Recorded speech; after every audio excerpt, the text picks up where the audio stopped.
안녕하셨습니까? 반갑습니다. 빌립보서 4장 4절에 있는 잘 아시는 말씀을 읽겠습니다. 빌립보서 4장 4절에 있는 말씀입니다. 빌립보서 4장 4절 주 안에서 항상 기뻐하라. 내가 다시 말하노니 기뻐하라. 아주 잘 아시는 말씀입니다. 오늘 이 시간 저는 하나님의 백성들, 특별히 마지막 하나님의 백성들이 왜 기쁨 가운데서 살아야 하는지 그 이유와 특별히 그리스도인의 기쁨이 마지막 성도들에게 주는 그 능력이 어떤 능력과 힘이 되는지 성경과 증언의 말씀으로 살펴보면서 우리에게 주는 교훈을 생각해 보고자 합니다. 실물교훈 68쪽에 이런 말씀이 있습니다. 그리스도의 품성이 그분의 백성 속에서 완전히 재현될 때에 그분은 당신의 것을 찾으려고 이 땅에 강림하실 것이다. 예수님께서는 예수 그리스도의 품성이 하나님의 백성들 속에서 완전히 재현되는 자들의 수가 차게 될 때 우리 주님은 당신의 백성들을 찾으려고 재림하시게 될 것이라고 말씀하고 있습니다. 그렇다면 하나님의 백성들 안에서 예수님의 품성이 완전히 재현되는 모습은 어떤 모습일까? 그 모습이 갈라디아서 5장 22절 23절의 성령의 열매들입니다. 그 열매들 중에 하나가 희락, 기쁨입니다. 마지막 성도들의 가정과 교회 안에서 준비된 성도들이 항상 기뻐하며 살아간다는 것입니다. 이 기쁨은 세상에서 주는 어떤 돈이나 명예 때문에 얻는 그런 기쁨이 아님을 여러분들이 잘 아실 것입니다. 주 안에서 기뻐하는 기쁨입니다. 어떻게 하나님의 자녀들이 그렇게 기뻐하며 살 수 있을까? 매일 근심하고 염려하는 일들이 매일 우리에게 꼬리에 꼬리를 물고 일어나고 있는데 어떻게 그렇게 항상 기뻐하는 삶을 살아갈 수 있을까? 분명히 증언의 말씀에는 하나님의 자녀들 가운데에서 예수님의 모습이 완전히 품성이 재현될 때 주님의 백성들을 찾으러 오신다고 우리에게 말씀하셨습니다. 사실 이 말씀은 재림 성도들에게 참 부담과 도전이 되는 말씀이기도 합니다. 사단은 이 사실을 너무나 잘 알고 있기 때문에 오늘도 하나님의 백성들이 기뻐하지 못하고 감사하지 못하게 하나님의 자녀들의 생각 속에 좋지 않은 생각들과 염려들과 불신과 실망의 어떤 이런 감정들이 계속 일어나게 우리의 가정과 우리의 교회와 그리고 여러 가지 상황들과 일들을 통해서 사단은 열심히 우리에게 역사하고 우리의 마음속에 그런 감정들과 생각들을 집어넣고 있습니다. 그런 우리에게 성경 말씀은 주 안에서 항상 기뻐하라. 다시 말하노니 기뻐하라고 말씀하십니다. 이 말씀은 하나님의 바람이 아니라 오늘 우리를 향하신 그분의 뜻이고 명령이십니다. 먼저 오늘 이 말씀을 시작하면서 바울이 이 빌립보서에 시작하면서 바울이 쓴 이 빌립보서의 주제를 좀 같이 생각하면서 말씀을 시작해 보려고 합니다. 이 빌립보서의 주제는 한마디로 말하면은 주 안에서 항상 기뻐하라입니다. 먼저 바울이 주 안에서 항상 기뻐하라는 이 말씀을 어떤 배경 속에서 그가 기록하게 되었는지 그 배경을 좀 간략하게 살펴보겠습니다. 왜냐하면은 이 말씀이 바울 자신과 이 말씀을 보는 이 빌립보 교회 성도들에게 주 안에서 항상 기뻐하라는 이 말씀은 정말 그들에게는 특별한 의미로 그들이 받아들여지고 있기 때문에 그렇습니다. 먼저 빌립보 교회가 어떤 배경 속에서 탄생하게 되었는지 살펴보면서 말씀을 시작하겠습니다. 사도행전 16장을 살펴보시게 되면은 사도 바울과 실라가 하나님의 성령의 특별한 섭리 속에서 이 빌립보 지역으로 가게 됩니다. 그리고 그 지역에 하나님께서 어떻게 복음이 전해지고 교회가 세워지게 되었는지 사도행전 16장에 자세하게 기록하고 있습니다. 잘 아시는 것처럼 바울과 실라는 성령의 인도하심 속에 인도하심을 따라 마게도냐의 첫 성인 빌립보 지역에 도착하게 됩니다. 그리고 그곳에서 이제 도착한 빌립보에서 첫 안식일을 맞이하게 됩니다. 그때 바울과 실라는 이방 지역에서 그들이 기도하며 이 안식일에 예배할 장소를 이제 찾아 나섭니다. 그 모습이 사도행전 16장 13절에 나와 있습니다. 안식일에 우리가 기도처가 있는가요? 문 밖 강가에 나가 거기 앉아서 모인 여자들에게 그 기도처가 있는지 물어봅니다. 그때 그곳에 있던 자주장사 루디아라는 한 여인을 만나게 됩니다. 바울은 그녀에게 예수 그리스도 복음을 전합니다. 그때 이 복음을 들은 루디아는 믿음으로 예수 그리스도를 복음을 받아들입니다. 그런데 이 복음이 너무 좋아서 이 루디아는 자신만 알고 있는 것이 아니라 이제 자기 집으로 이 바울과 실라를 초대해서 그의 가족들에게 복음을 전하게 합니다. 그 결과 사도행전 16장 15절에 저와 그 집이 다 침례를 받고 우리에게 청하여 가로되 만일 나를 주 믿는 자로 알거든 내 집에 들어와 유하라 하고 강건하여 있게 하니라. 이제 루디아와 그의 온 식구가 다 복음을 받아들이는 역사가 그때 일어나게 됩니다. 이때가 바울의 2차 선교 여행 때입니다. 유럽에 처음으로 복음이 들어가게 된 것입니다. 그리고 루디아와 그의 가족들은 이 빌립보 지역에 이제 복음을 전하는 사울의 귀한 동력자이면서 빌립보 교회의 아주 핵심 일꾼들이 되게 됩니다. 그 후에 사도행전 16장 17절 그 뒤를 보시게 되면은 이제 그 후에 바울의 귀신 들린 한 여종, 이 소녀를 바울과 실라가 만나게 됩니다. 그때 귀신 들린 이 소녀가 그 사도행전 16장 17절에 바울과 실라를 향해서 이 사람들은 지극히 높은 하나님의 종으로 구원의 길을 너희에게 전하는 자라고 소리 지르면서 사도 바울의 마음을 아주 괴롭게 합니다. 이 불쌍한 이 귀신 들린 소녀 때문에 괴로워하던 이 바울은 사도행전 16장 18절에 이제 예수 그리스도의 이름으로 그 소녀 속에 있는 귀신을 쫓아내며 불쌍한 소녀를 구원해 줍니다. 그런데 이 일로 인해서 이 귀신 들린 이 여종, 이 소녀로 돈을 벌던 이 주인이 이 여종으로 이 귀신 들린 그 소녀를 데리고 이 점을 보면서 이제 돈을 받던 이 주인이 이제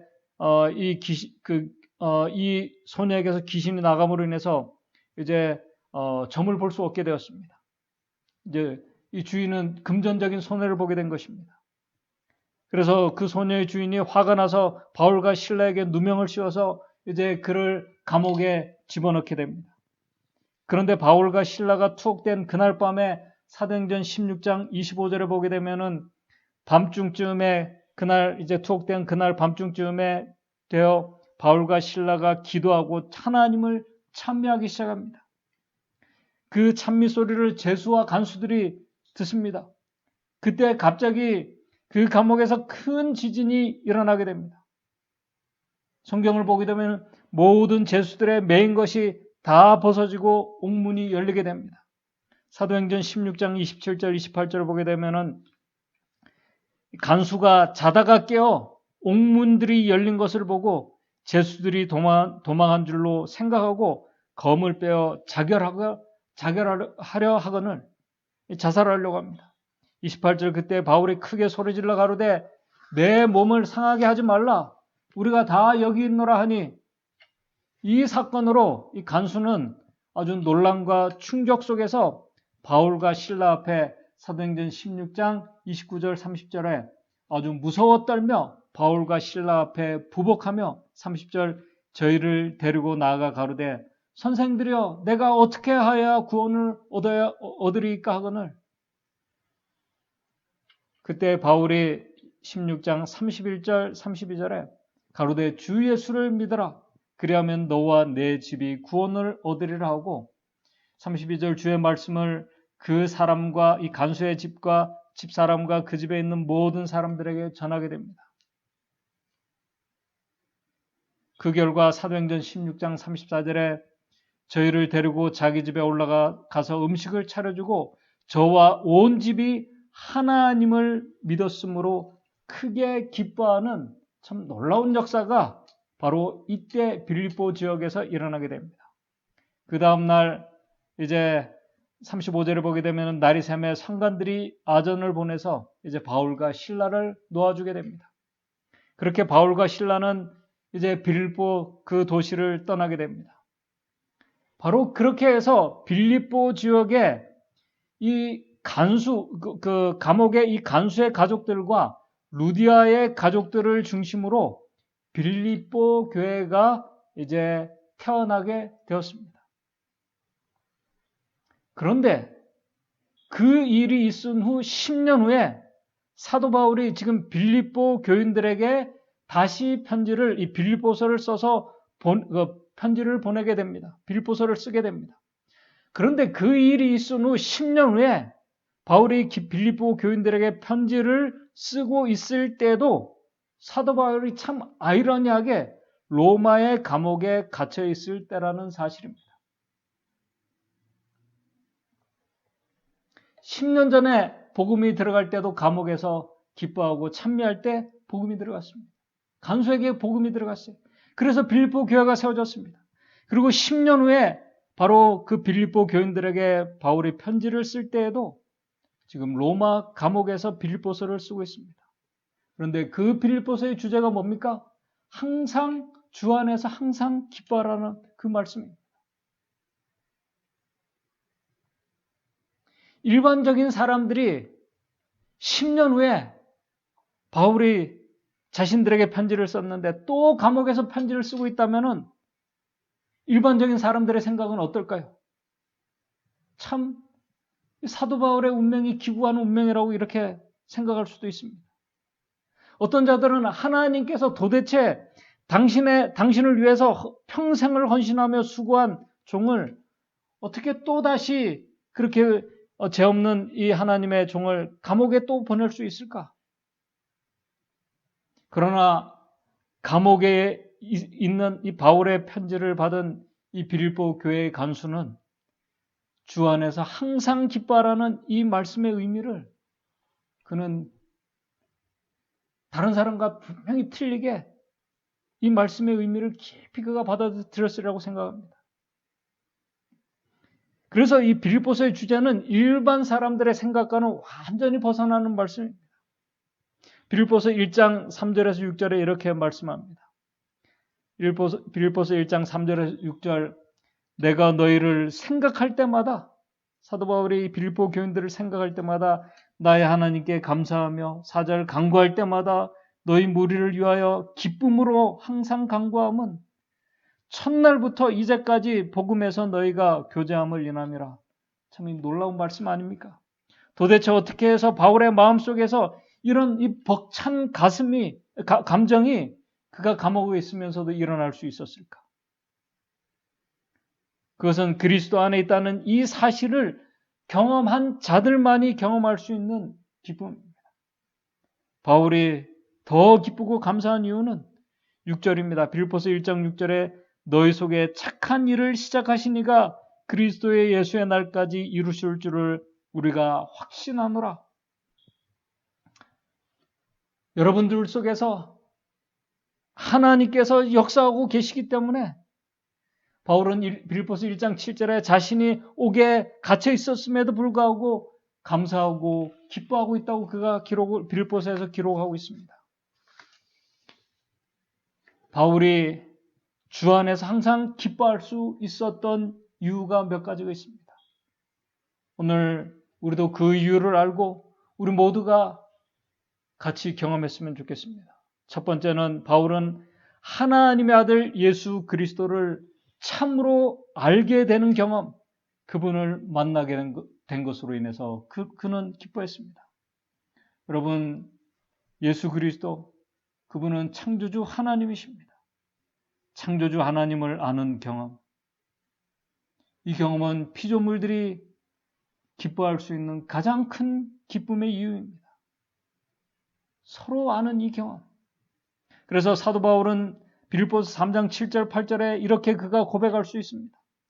그러나 무엇이든지 내게 유익하던 것을 내가 그리스도를 위하여 다 해로 여길 뿐더러 8절 또한 모든 것을 세상의 모든 것을 해로 여김은 내 주 그리스도 예수를 아는 지식이 가장 고상함을 인함이라. 내가 그를 위하여 모든 것을 잃어버리고 배설물로 여김은 그리스도를 얻고. 참 놀라운 고백의 말씀입니다. 예수 그리스도를 참으로 알게 된 그 경험을 한 자만이 할 수 있는 고백입니다. 바울은 이 이유 때문에 그는 기뻐했습니다. 둘째, 바울은 주 안에서 항상 기뻐할 수 있었던 이유는 자신이 그리스도 안에 주 안에서 있게 된 것, 그리스도께서 내 안에 계시게 된 것으로 인해서 그는 기뻐했습니다. 서두에서 말씀을 드린 것처럼 오늘 우리가 믿는 예수 그리스도, 그분은 하나님이십니다. 빌립보서 2장 13절에 이렇게 말씀하십니다. 너희 안에서 행하시는 이는 하나님이시니 자기의 기쁘신 뜻을 위하여 너희로 소원을 두고 행하게 하시니. 오늘 우리 속에 착한 일을 하고 계신 하나님, 그분의 기쁘신 뜻을 이루고 계신 하나님으로 인해서 사도 바울은 기뻐할 수 있었습니다. 이런 기쁨은 세상이 줄 수 없는 기쁨입니다. 오늘 우리 믿음의 성도님들의 기쁨도 내가 하나님의 아들 예수 그리스도를 참으로 알게 되고, 그리고 그분께서 우리 안에서 일하고 계신 창조주 하나님, 이 구원의 하나님으로 인해서 우리가 기뻐할 수 있는, 정말 기뻐할 수 있는 성도들이 되기를 바랍니다. 오늘 구원의 하나님께서 우리 안에 어떤 일들을 하고 계실까요? 정말 놀랍지 않습니까? 창조주 하나님께서 우리 안에서 오늘 우리의 이기적이고 정말 이렇게 굳고 잿된 우리의 마음을 제거해 주시고 우리 안에 예수 그리스도의 마음을 선물로 주시기 위해서 역사하고 계십니다. 오늘 우리 마음이 하나님과 함께 기뻐할 수 있는 그분의 마음을 우리에게 주시려고 하십니다. 역사하고 계십니다. 생각해 보시기 바랍니다. 창조주 하나님께서 오늘 우리 안에서 놀라운 재창조의 역사를 지금 하고 계신다는 사실입니다. 그런데 우리의 마음이 전혀 다른 생각들, 오늘 내 자신만을 생각하고 오늘 우리를 둘러싸고 있는 어떤 환경들, 그런 것들에 집중하고 다른 사람들을 생각하면서 또 바라보면서 걱정하고 근심하고 우리가 불편해하면서 우리의 마음을 지키려고 하고 있다면 어떻게 우리가 주 안에서 기뻐하는 마음을 가질 수 있을까요? 어떻게 그리스도의 마음을 우리가 가질 수 있을까요? 창조주 하나님께서, 구원의 하나님께서 나와 함께 계시는데도 이 놀라운 역사를 모르고 있는 그리스도인들, 경험하지 못하고 있는 그리스도인들, 어떻게 보면 이 세상에서 가장 불쌍한 자들입니다. 사도 바울이 마지막으로 주 안에서 항상 기뻐할 수 있었던 그 마지막, 그 이유는 주 안에서 기뻐하며 사는 것이 바로 그의 힘이고 능력이었기 때문에 그가 기뻐할 수 있었습니다.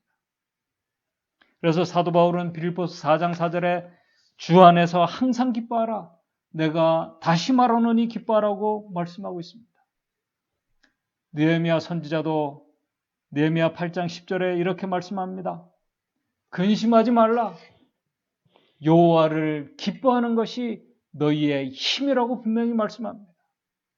여러분들, 우리가 창조주 하나님, 우리 구원의 하나님으로 인해서, 그 하나님으로 인해서 기뻐하는 것이 오늘 우리에게 힘이고 그 기쁨이 능력이라는 사실입니다.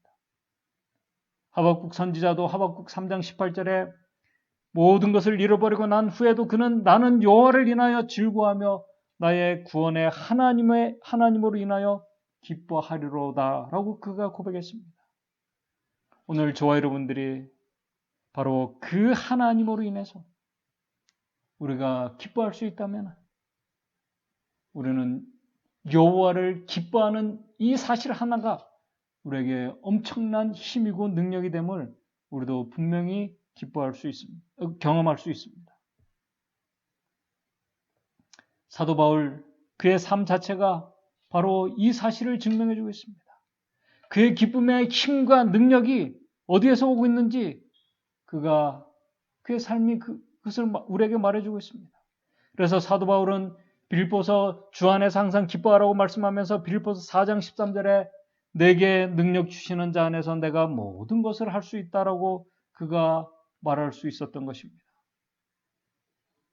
여호와를 인해서 기뻐하는 것, 주 안에서 기뻐하는 것이 오늘 힘이고 능력이라는 사실, 오늘 저와 여러분들, 우리 모든 성도님들이 경험했으면 좋겠습니다.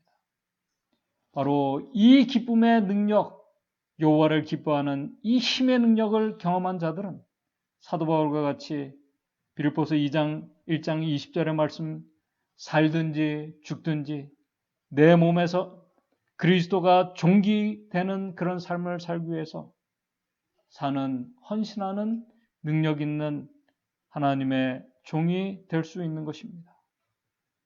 오늘 저와 여러분들이 그러한 자들이 되기를 바랍니다. 마지막으로 산상보훈 35쪽에 있는 말씀을 읽으면서 오늘 말씀을 정리하도록 하겠습니다. 바울과 실라가 빌립보 감옥에서 밤중에 하나님께 찬미하고 기도할 때 그들의 마음을 가득 채운 것은 이 기쁨이었다. 참 오늘 우리가 이 말씀의 의미가 뭔지 깊이 우리가 생각하고 우리가 경험했으면 좋겠습니다. 바울과 실라가 빌립보 감옥에서 밤중에 하나님께 찬미하고 기도할 때 그들의 마음을 가득 채운 것은 이 기쁨이었다. 간수는 이 기쁨의 그 의미를 그가 알았기 때문에 복음을 받아들였습니다. 그리스도께서 그들 곁에 계셨으며 그분의 인재의 빛은 하늘 궁정의 영광으로 어두움을 밝혔다. 로마에서 바울은 복음이 널리 전파되는 것을 보고는 자기가 착고를 차고 있다는 것도 잊고 이렇게 기록했다. 지금 빌립보 10년 후에 사도 바울이 지금 빌립보서를 쓰면서 지금 이 기쁨으로 인해서 본인이 지금 이 착고를 차고 있다는 그 사실도 잊어버리고 이렇게 기록했다고 말합니다. 내가 기뻐하고 또한 기뻐하리라. 그리스도께서 산상에서 하신 바로 그 말씀이 핍박을 받고 있는 빌립보 교회에 보낸 바울의 기별 가운데서 주 안에서 항상 기뻐하라. 내가 다시 말하노니 기뻐하라는 그 말로 울려 퍼지고 있다라고 이렇게 말씀합니다. 서두에서 말씀을 드린 것처럼 이 기쁨이 오늘 주 안에서 항상 기뻐하는 이 기쁨, 이 기쁨의 힘과 능력을 우리가 여호와로 인해서 기뻐하는 이 기쁨을 우리가 경험을 하게 된다면 이 기쁨이 오늘 우리의 삶에서 완전히 재현되게 될 때 우리는 살든지 죽든지 주님을 높이는 그런 마지막 성도의 사명을 다하게 될 것입니다. 그 기쁨이 우리 속에서 완전히 재현될 때 주님께서는 당신의 백성들을 데리러 이 땅에 오실 것입니다. 오늘 저와 여러분들 우리의 삶이 다른 모든 이유 우리가 다 뒤로 하고 우리가 믿는 하나님을 인해서 기뻐하는 그 힘과 능력이 어떤 것인지 경험하는 참 하나님의 신실한 재림 성도들의 삶이 저와 여러분들의 삶이 되기를 바라면서 오늘 말씀을 마치도록 하겠습니다. 기도하겠습니다. 하늘에 계신 하나님 아버지, 참 우리의 삶에 근심하고 걱정하고 불안하게 하고 또 불편하게 하는 많은 일들이 계속 일어나고 있습니다. 사단은 우리가 하나님으로 인해서 기뻐하는 그 힘의 능력을 경험하지 못하게 하기 위해서 우리를 걱정과 염려와 또 우울하게 하는 그런 생각과 마음을 갖도록 역사하고 있습니다. 그러나 오늘 우리가 믿는 우리 주님 예수 그리스도, 그분이 창조주 하나님이시고 구속의 하나님이신 그 하나님을 우리가 알고 경험하고 또 그분께서 내 안에 역사하고 계신 이 사실로 인해서 우리 믿음의 성도들 기뻐하는 그런 삶을 살아가는 참 귀한 삶이 될 수 있도록 도와주시옵소서. 그 기쁨의 힘이 어떤 것인지 우리가 어려움과 문제 속에서도 바울의 삶을 통해서 증명된 것처럼 우리 안에서 나타날 수 있도록 주님 인도해 주시옵소서. 그래서 우리 속에서 주님의 아름다운 이 모습이 나타나게 될 때 주님께서 우리를 데리러 오시는 그 영광스러운 그 자리에 우리의 믿음의 성도들 다 같이 기쁨 가운데 주님을 맞이할 수 있도록 인도해 주시옵소서. 예수님의 이름으로 기도드리옵나이다.